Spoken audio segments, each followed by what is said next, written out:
ঘন জঙ্গল আর পাহাড়ের আঁকাবাঁকা রাস্তা পেরিয়ে কালো মাইক্রোটি অবশেষে আধুনিক শৈলীতে তৈরি চমৎকার একটি কাঠের বাংলোর বাড়ির সামনে এসে থামল। শহরের কোলাহল থেকে দূরে প্রকৃতির এই শান্ত রূপ সত্যি অনেক মনোরম ছিল। যদিও ঘড়ির কাঁটায় তখন রাত প্রায় 9টা বেজে গেছে। আমরা আমরা ঠিক কোথায় এসেছি আরাব? রোদেলা কিছুটা দ্বিধা নিয়ে পাশে বসা পুরুষটিকে জিজ্ঞেস করলো। গাড়িতে রোদেলার মুখ থেকে অত সব কঠিন কথা শোনার পর থেকেই আরাব একদম চুপ মেরে গিয়েছিল। ঠিক তখনই গাড়ির দরজাটি বাইরে থেকে খুলে গেল এবং সামনে চেনা মুখ রাজন এসে দাঁড়ালো। এর সহজ মানে হলো এতক্ষণ যে চালকের আসনে ওপাশে বসে গাড়ি চালাচ্ছিল সে আর কেউ নয়, স্বয়ং রাজন। এটা আমাদের পরিবারের একটি পাহাড়ি বাংলো বাড়ি। আগামী 2 দিন আমরা এখানে থাকব। আরাব শান্ত গলায় উত্তর দিল। রোদেলা হালকা মাথা নেড়ে পরিস্থিতিটা মেনে নিল। এই নির্জন পাহাড়ি এলাকায় রাতের এই সময়ে দাঁড়িয়ে জেদ করার কোনো মানে হয় না। ঢাকা ফেরার কোনো গাড়ি এখন পাওয়া অসম্ভব। তাই সে ঠিক করলো আপাতত পরিস্থিতি যেভাবে চলছে চলুক। শহরে ফেরার পর যা করার করা যাবে। রোদেলা ভেতরে নিয়ে চলুন ভাইয়া। আমি আগে থেকেই ফোন করে পিসিকে রান্নাবান্নার কথা বলে রেখেছিলাম। উনি খাবার দাবার গুছিয়ে রেখেছেন। রাজন অনেক বিনয়ের সাথে জানালো। আরাব রাজনের কথায় সায় দিয়ে মাথা নাড়ল এবং রাজন ধীর পায়ে বাংলোর বাড়ির অন্ধকারের দিকে চলে গেল। প্রথম রোদেলা বুঝতে পারছিল না যে রাজন কাকে পিসি বলে ডেকেছে। কিন্তু তারা যখন বাংলোর প্রধান ফটক পেরিয়ে ভেতরে ঢুকলো তখন বারান্দা থেকে এক প্রবীণ দম্পতিকে এগিয়ে আসতে দেখা গেল। তারা দুজনে স্বামী স্ত্রী এবং বাংলোর দেখভালের দায়িত্ব আছেন। কত দীর্ঘ সময় পর তোমাকে দেখলাম বাবা আরাব। তুমি যে এত বড় হয়ে গেছো আমার তো বিশ্বাসই হচ্ছে না। পিসির জবা নামের সেই প্রবীণ নারীটি অনেক আগ্রহপ্রবণ হয়ে আরাবকে জড়িয়ে ধরলেন। উনি আরাবের মা পারভিন বেগমকে অনেক পুরনো বিশ্বস্ত পরিচালিকা। বয়স হয়ে যাওয়ার পর পারভিন বেগম নিজেই ওনাকে এই মনোরম পাহাড়ি বাংলোর দায়িত্বে দিয়ে এখানে পাঠিয়েছেন যাতে উনি শান্তিতে থাকতে পারেন। আরাবের পরিবার সাধারণত খুব কম এখানে আসতো। স্রেফ বছরে 2-1 বার ছুটি কাটাতে আসতো। তা তোমার পাশের এই মিষ্টি মেয়েটি কে বাবা? জবা পিসি রোদেলার দিকে তাকিয়ে স্নেহের সুরে জিজ্ঞেস করলেন। আমি আরাবের অফিসের একজন সাধারণ ছোট সহকর্মী পিসি। আমার নাম রোদেলা। রোদেলা আরাব কোনো উল্টাপাল্টা উত্তর দেওয়ার আগেই অনেক তাড়াহুড়ো করে নিজের পরিচয়টা দিল। রোদেলার মুখে এই সহকর্মী মার্কা পরিচয় শুনে পাশে দাঁড়িয়ে থাকা আরাবের মুখটা এক নিমিষে অনেক তেতা হয়ে গেল। তার এই রাজকীয় অহংকারে অনেক জোরে আঘাত লাগলো। সহকর্মী পিসি, আপনারা কি রাতের খাবার খেয়েছেন? যদি না খেয়ে থাকেন তবে আরাব প্রসঙ্গ ঘোরানোর চেষ্টা করলো। আমরা অনেক আগে নিয়েছি বাবা। এখন আমাদের ঘুমানোর সময়। তোমরাই খাওয়া দাওয়া করো। এই টেবিলের ওপর সব খাবার সাজিয়ে রাখলাম। খাওয়া শেষ হলে বাসনকোসন এভাবেই রেখে দিও।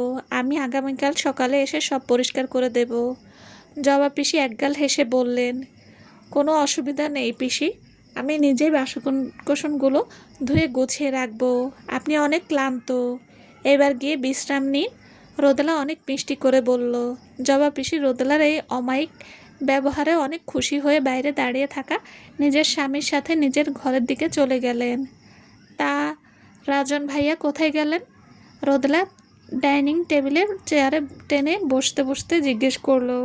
ও শহরের একটা হোটেলে ঘুমাতে গেছে। কেন? ওনাকে এই বাংলোতে থাকতে দিলে কি হতো?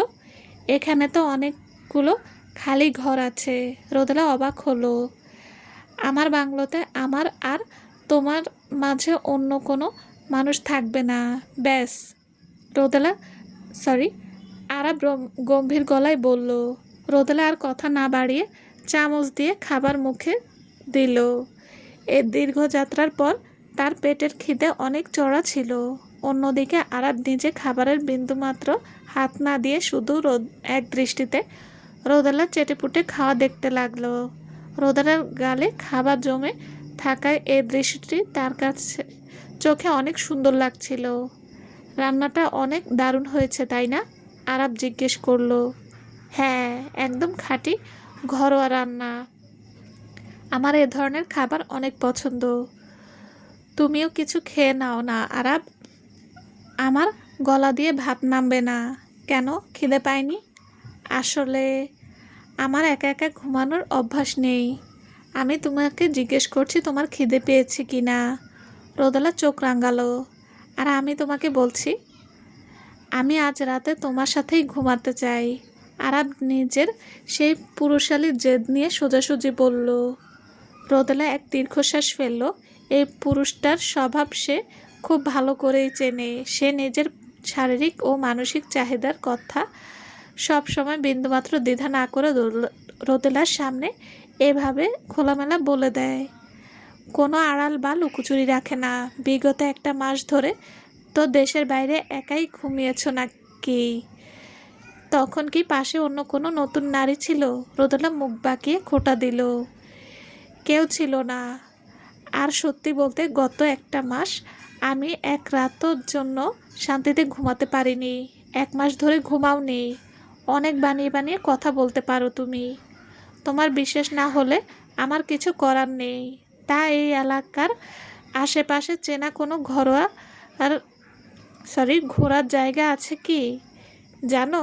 রোদেলা হুট করে জিজ্ঞেস করলো। আরাব বুঝলো রোদেলা অনেক সুকৌশলে প্রসঙ্গ বদলা দিল। কারণ আরাবের চোখের সেই আকুল আর প্রেমাতুর চাহনিটা রোদেলার মনের ভেতর এক অদ্ভুত দুর্বলতা তৈরি করছিল।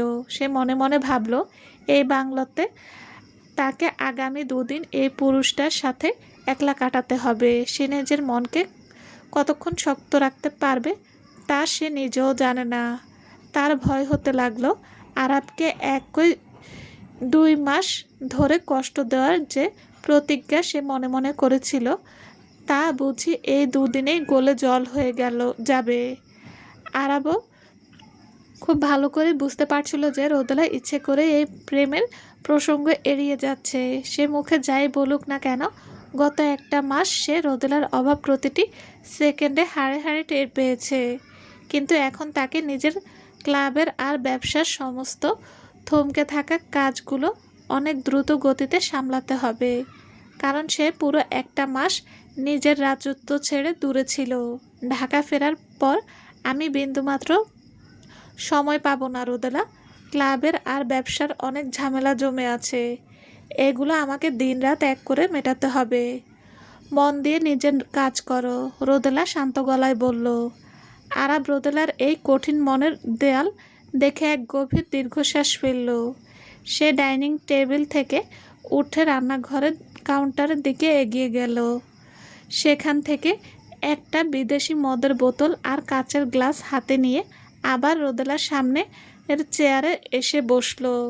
খালি পেটে এসব বিষ গিলতে দেব না আমি। আগে 2টো ভাত মুখে দাও, তারপর যা ইচ্ছা করো।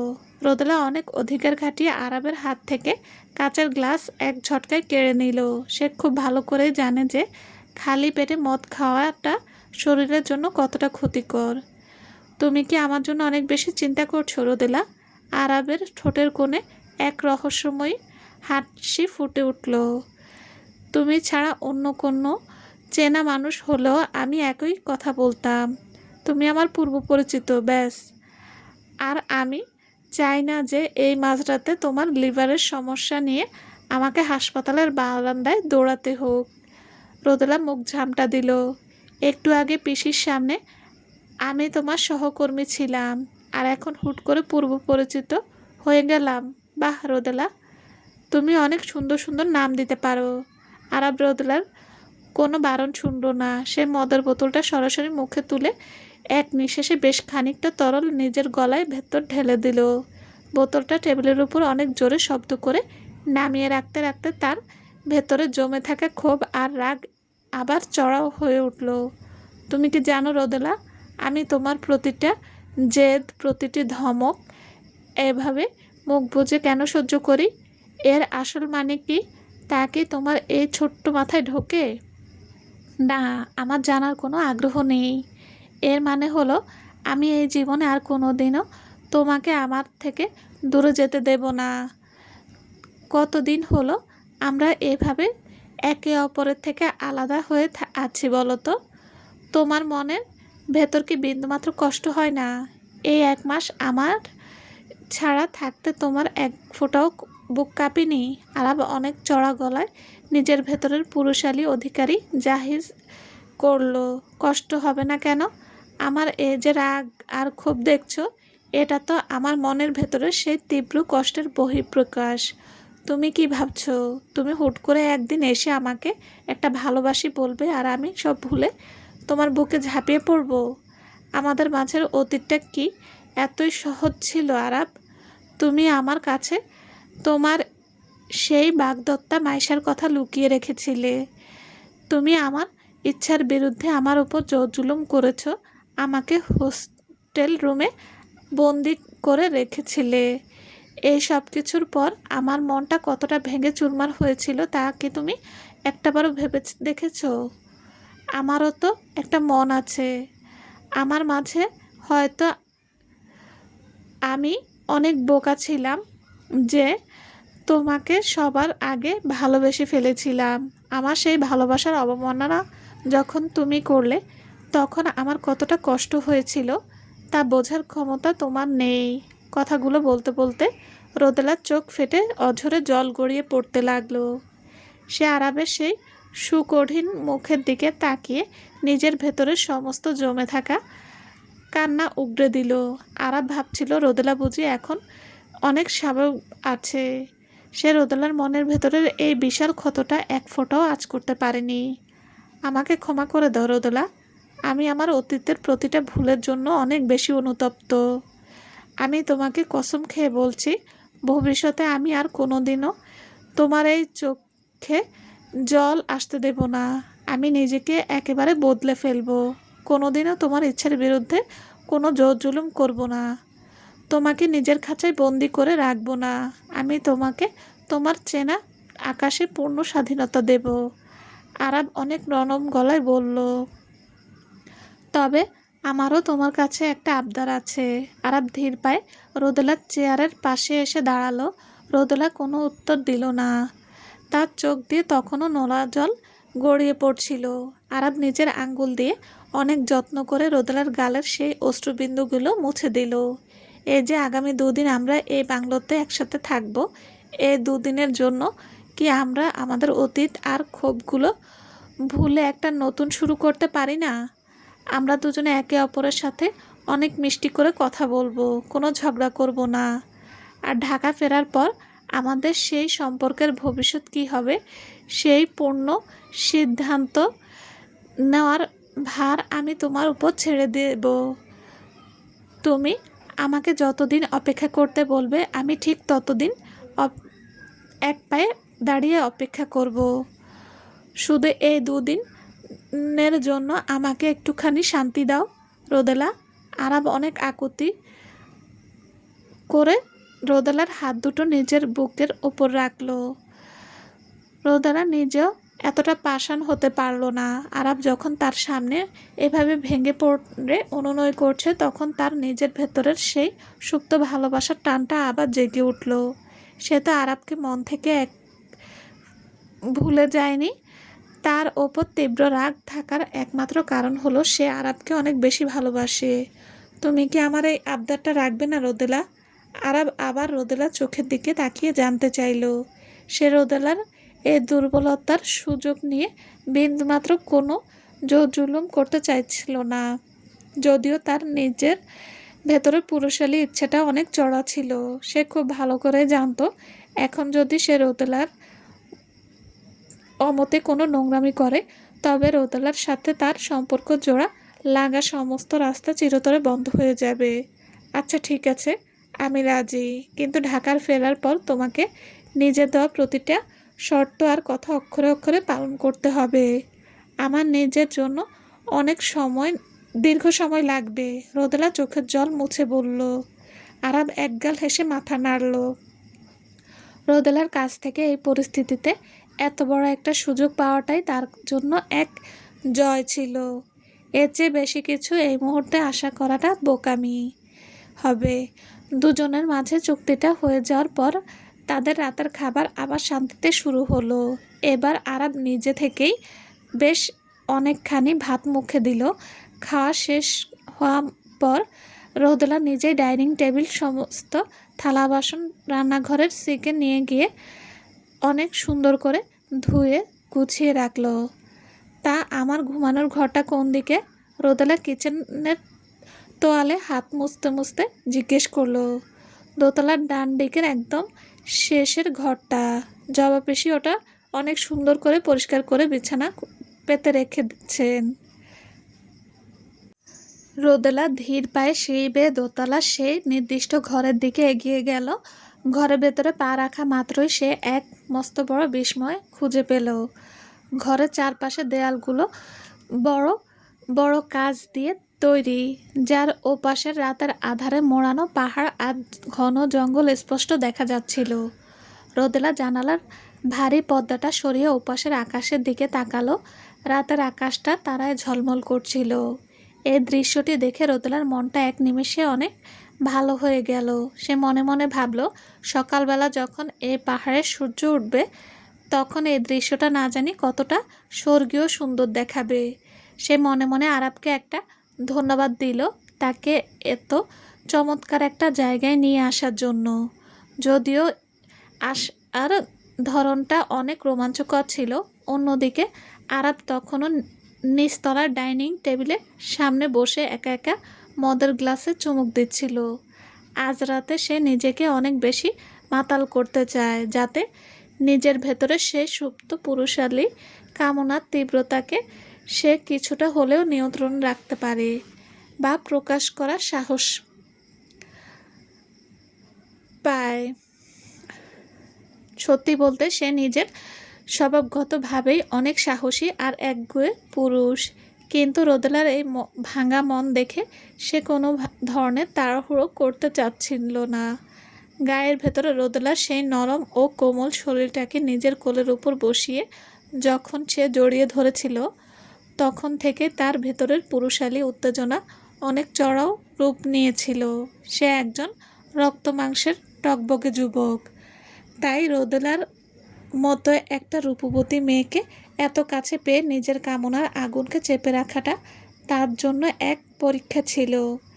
তাই সে মদের নেশার সাহায্য নিয়ে নিজের মনকে শান্ত করার আপ্রাণ চেষ্টা করছিল। তার বাবা নান্দনিক সাহেব এবং বাংলোর কাচের আলমারিতে তার বাবা নান্দনিক সাহেব এই বাংলোর কাচের আলমারিতে অনেক দামি দামি বিদেশি মদের বোতল জমিয়ে রেখেছিলেন। আরাব নিজের বাড়ি ছাড়া আর পর বিগত প্রায় 10 বছর এই বাংলোতে একটাবারের জন্যও আসেনি। কিন্তু তার বাবা আর মা এখানে প্রায়ই আসতেন প্রকৃতির নির্মল হাওয়া পেতে। আজ ঢাকা থেকে রওনা দেওয়ার সময় আরাব নিজের মাকে ফোনে সবটা জানিয়েছিল যে সে রোদেলাকে নিয়ে এই পাহাড়ি বাংলোতে আসছে। তার মা ফোনে তাকে অনেক বেশি আশীর্বাদ ও দোয়া দিয়েছিলেন, যাতে সে নিজের হবু পুত্রবধূর রাগ অনেক দ্রুত ভাঙাতে পারে। পারভিন বেগম রোদেলার ওই রাজনের পাঠানো ছবিগুলো দেখে তার মায়াবী রূপের প্রেমে পড়ে গিয়েছিলেন। তিনি মনে মনে ভাবছিলেন, রোদেলা অনেক চঞ্চল আর মিষ্টি একটা মেয়ে, যার সাথে সে ঘন্টার পর ঘন্টা গল্প করা যাবে। আরাব নিজের মনের ভাবল, তার মা রোদেলার যে রূপের কথা ভাবছেন তা আসলে রোদেলার সেই পুরনো রূপ ছিল, যখন সে নিজের বান্ধবীদের সাথে মন খুলে হাসত আর আড্ডায় মেতে থাকত। আরাব নিজেই নিজের অহংকারের চোটে রোদেলার সেই মিষ্টি হাসিটা নিজ হাতে কেড়ে নিয়েছে। সে মনে মনে প্রতিজ্ঞা করল, সে আবার রোদেলার সেই চেনা হাসিটা ফিরিয়ে আনবে। গোসল সেরে রোদেলা যখন বাথরুম থেকে বের হলো, তখন তার পরার মতো এক চিলতে কাপড়ও খুঁজে পেল না। আলমারি খুলে সে যখন দেখল, সেখানে শুধু বিছানার চাদর আর বালিশের কভার রাখা অগত্যা সে শরীরে বড় একটা তোয়ালে জড়িয়ে ধীর পায়ে নিচে নামলো, যেখানে আরাব একা বসে মদ পান করছিল। আরাব তার নিজের জগতে ডুবেছিল, কিন্তু রোদেলার পায়ের শব্দে তার ঘোর কাটল। তোয়ালে জড়ানো অবস্থায় রোদেলার সেই ভেজা শরীরের দিকে তাকিয়ে আরাবের শরীরের উত্তেজনা আর পারদ এক নিমেষেই তুঙ্গে উঠল। এতদিন ধরে নিজের কামনার যে বাঁধ সে শক্ত করে ধরে রেখেছিল, তা যেন চোখের পলকে ভেঙে চুরমার হয়ে গেল। আমার পরার মতো তো কোনো কাপড় নেই, রোদেলা দ্বিধা নিয়ে বলল। রোদেলার কণ্ঠস্বর যেন আরাবের সমস্ত মনোযোগ কেড়ে নিল। সে যতটা কাছে আসছে, আরাবের ধৈর্য ততটাই কমছে। শরীর জুড়ে তার সেই পরিচিত সুগন্ধ আর তোয়ালের ভেতর দিয়ে উকি দেওয়া শুভ্র শরীরের ভাঁজ আরাবের মস্তিষ্ককে যেন অচল করে দিল। হ্যাঁ, তুমি কি আমার কথা শুনছো? রোদেলা দেখল আরাব একদম হাঁ করে তার বুকের দিকে তাকিয়ে আছে। সে বিরক্ত হয়ে আরাবের মুখের সামনে হাত ঝাড়া দিল। প্রীতির কিছু কাপড় অন্য একটা রুমে আছে। তবে আরাব শুকনো ঢোক গিলে অসংলগ্ন স্বরে বলল, তবে কি? তবে এখন আর কাপড় না পরলেও চলে, আরাব নিচু স্বরে বলল। তার চোখে তখন এক আদিম লালসা। একদম না। রোদেলা ফিরে যাওয়ার জন্য ঘুরতেই আরাব বিদ্যুৎ গতিতে তার হাত টেনে ধরল। রোদেলা ভারসাম্য হারিয়ে আরাবের কোলে গিয়ে আশ্রয় পড়ল। আরাব সাথে সাথেই সুযোগ বুঝে তাকে শক্ত করে জাপটে ধরল। রোদেলা! আরাবের তপ্ত নিঃশ্বাস রোদেলার গলায় আছড়ে পড়ল। মদের কড়া গন্ধে রোদেলা বুঝতে পারল সে অর্ধেক বোতল শেষ করে ফেলেছে। এত মদ কেন খেলে? রোদেলা বিরক্ত প্রকাশ করল। আরাব তার মুখটা রোদেলার বুকের খাঁজে গুজে দিয়ে বিড়বিড় করে উঠল, আমি ঘুমাতে চাই। ঘুমাতে চাইলে গিয়ে ঘুমাও, অনেক রাত হয়েছে। রোদেলা নিজেকে ছাড়ানোর চেষ্টা করল। আরাব মাথা নাড়ল। আমি ঘুমানোর জন্য পান করেছিলাম ঠিকই, কিন্তু তোমাকে এভাবে চোখের সামনে দেখে আমার শরীরের সুগার লেভেল যেন কমে যাচ্ছে। ঘুম আর আসছে না। রোদেলা বাঁকা হাসল। সে তো জানতই আরাব তাকে দেখে নিজেকে নিয়ন্ত্রণ করতে পারবে না। সে তো স্রেফ একটা অজুহাত খুঁজছিল। আমি অনেক ক্লান্ত, আমি উপরে গিয়ে ঘুমালাম। রোদেলা উঠে দাঁড়ালো। আমাকে একটু সাহায্য করো না রোদেলা। আরাবের মতো একজন দাপুটে পুরুষের মুখে এই করুণ আকুতি শুনে রোদেলার মনে হলো সে কি সত্যি আরাব?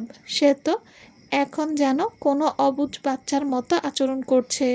আরাব তার নেশাতুর চোখে রোদেলার দিকে তাকিয়ে রইল। আমি মাতাল, তবে পুরোপুরি না। বেশ ভালো, এবার গিয়ে ঘুমাও। রোদেলা তাকে একপাশে সরিয়ে দিয়ে নিজের রুমের দিকে চলে গেল। আরাব তাকে আটকানোর চেষ্টা করলো না, কারণ সে জানতো এখন তাকে আটকানো মানে রোদেলার রাগ আরও বাড়িয়ে দেওয়া। রোদেলা চলে যাওয়ার পর আরাব এক নিঃশ্বাসে বাকি মদটুকু শেষ করে ফেলল। আধ ঘন্টা পর সে ধীর পায়ে রোদেলার রুমের দিকে এগুলো। দরজা লক করা ছিল, কিন্তু আরাবের কাছে সব তালার মাস্টার কি আছে। সে পকেট থেকে চাবি বের করে সন্তর্পণে দরজা খুলল। ভেতরে ঢুকে সে থমকে গেল। রোদেলা বিছানায় শুয়ে তার দিকে তাকিয়ে আছে, যেন সে জানতই আরাব আসবে। তোয়ালে জড়িয়ে শুয়ে থাকা রোদেলার দিকে তাকিয়ে আরাব নিজের মস্তিষ্ককে স্থির করার চেষ্টা করল। তুমি কি ভেবেছিলে আমি তোমার স্বভাব জানি না? তুমি চিরকালই এমন জেদি আর চতুর। রোদেলা উপহাসের সুরে বলল। আরাব বুঝতে পারল সে ধরা পড়ে গেছে। তুমি তো জানো আমি কতক্ষণ ধরে নিজেকে সংযত রেখেছি। তোয়ালে জড়িয়ে যখন তুমি নিচে নামলে, তখন আমার জায়গায় অন্য কেউ থাকলেও নিজেকে সামলানোতে পারতো না। আরাব যে নেশার ভান করেছিল তা রোদেলার বুঝতে বাকি ছিল না। যে মানুষটা এত বছর ধরে মদের ক্লাবে আছে, তার এক বোতলে নেশা হওয়ার কথা নয়। যদি করতেই চাও তবে করো। কারোর সাথে হুটহাট করে পরিচিত হওয়ার চেয়ে তোমার সাথে করাটাই ভালো। নইলে কে জানে, হয়তো ভবিষ্যতে কাউকে না কাউকে খুঁজে নিতেই হবে। এখন তো বারে কত ভালো ভালো ছেলে দেখা যায়। রোদেলা উদ্দেশ্য প্রমোদিতভাবেই আরাবকে উস্কে দেওয়ার জন্য কথাটা বলল। আরাবের চোয়াল শক্ত হয়ে উঠল। সে রোদেলার শরীরের দিকে তাকাতেই তার পুরুষালী ঈর্ষা জেগে উঠল। সে দ্রুত রোদেলার উপর গিয়ে ঝাঁপিয়ে পড়ল। আবার এমন কথা বললে আমি কিন্তু নিজেকে আর সামলাতে পারবো না, আরাব রাগী গলায় বলল। রোদেলা আর কথা না বাড়িয়ে আরাবের গলায় হাত জড়িয়ে ধরে তাকে টেনে চুমু খেলো। মাসের পর মাস জমে থাকা তৃষ্ণা, আকাঙ্ক্ষিত আর ভালোবাসা যেন সেই একটা চুমুতেই বেরিয়ে এলো। আরাবের জিভের ডগায় লেগে থাকা মদের তিতকুটের স্বাদ রোদেলার শরীরের উত্তাপ আরও বাড়িয়ে দিল। আরাব ধীরে ধীরে তার তোয়ালেটে সরিয়ে রোদেলাকে নগ্ন শরীরের উপর নিজের অধিকার কায়েম করতে লাগলো। রোদেলার শরীরের স্পর্শে আরাব উন্মাদ হয়ে গেল। সে রোদেলার প্রতিটি ভাঁজে নিজের নেশাতুর পরশ বুলিয়ে দিল। রোদেলা আরাবের প্রতিটি স্পর্শে কেঁপে কেঁপে উঠছিল। দীর্ঘদিনের দূরত্ব যেন চোখের নিমিষেই ঘুচে গেল।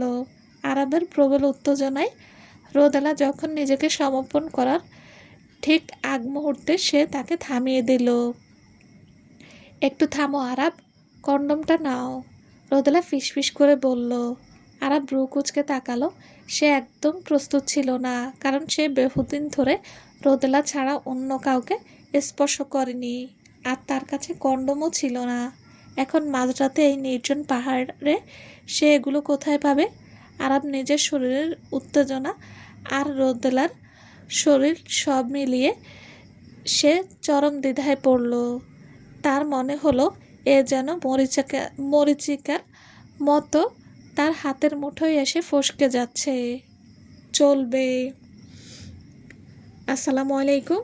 হ্যালো বন্ধুরা, গল্পটা কেমন লেগেছে প্লিজ জানাবেন, আর লাইক ও কমেন্ট ও শেয়ার করে দেবেন। সবাই ভালো থাকবেন। আল্লাহ হাফেজ।